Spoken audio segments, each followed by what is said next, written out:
Someone's not capable of being your waifu because she's already married. Some of y'all out here having 15-year-olds as your waifu. I don't want to hear about her being married being your disqualifying factor. Like, I literally put her in a healthy relationship to show you all how a healthy adult relationship works. And the funny thing is, their origin story isn't even a situation where they magically just saw each other. Like, bro, Selma was literally so poor that she was kicked off of her school team because she couldn't afford the uniform. Like, her upbringing made her a literal social pariah. Like, this was her and her husband's relationship before they got together. Literally, she knew of him, he knew of her, no contact. The only reason they ever got together was because of a shotgun wedding. Because as we saw in chapter 1, Selma says, I mean, we did make a baby together the first time we talked, but I get what you mean. Like, their relationship is literally two people who had virtually nothing in common in a rough situation that made it work. She helped show him how to be the best version that he could be. And through that education, he became the husband that she deserved. They talked about each other's dreams and compromised on what they needed to do to be happy. Not for themselves, but for their kids. And they ended up truly falling in love with each other,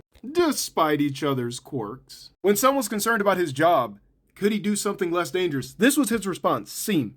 I would die before I willingly gave up on being able to protect you and Eret.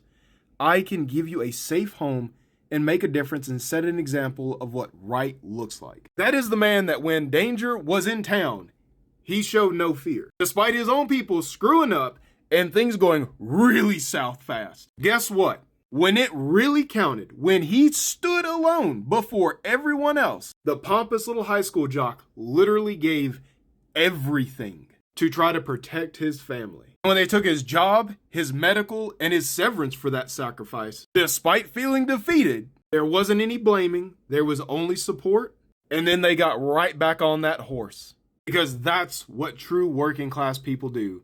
Despite everything, they never give up, and no matter what happens, they always stay there and support each other through thick and thin. And to sit here and say that Selma isn't qualified to be a waifu, the person who is supposed to be your fantasy support wife, isn't qualified because she's married is laughable. She's literally proven she's willing to jump into life or death situations to protect her family and teammates. Like, bro, even when she gets shanked multiple times, do you know what she doesn't do? She doesn't sit there and cry, oh no, woe is me, I got stabbed. Keep in mind, as an average common woman who spent her life as a housewife, her adult life as a housewife, she puts in some fucking work, hits you in the dick, and bites your literal throat out before going to work to finish you off. When everything's down for the count, your party gets dapped twice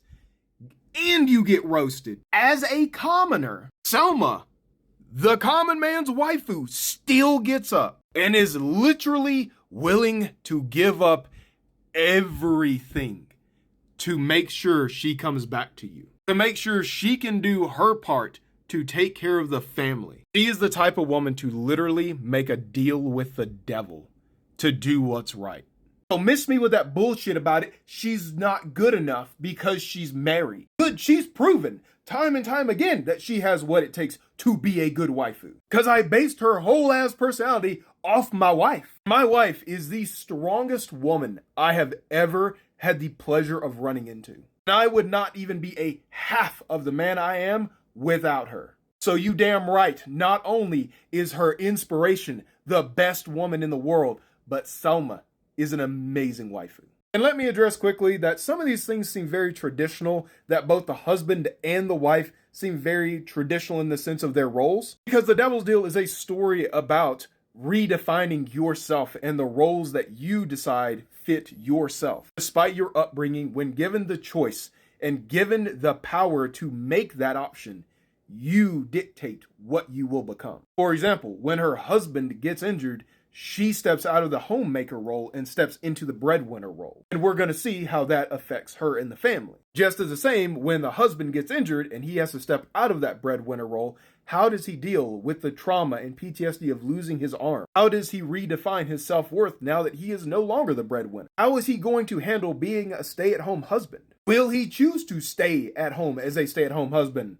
Or will he adopt a co-parenting, both in work type of situation. That's the thing about Devil's Deal. It is a story about literally redefining yourself, given your own willpower and choice. You can read them here for free or go ahead and grab a physical copy. Not only does Devil's Deal take place in the same world as Night of Slaughter, but all my works take place in the same world, so you can always get a bigger picture of what's going on.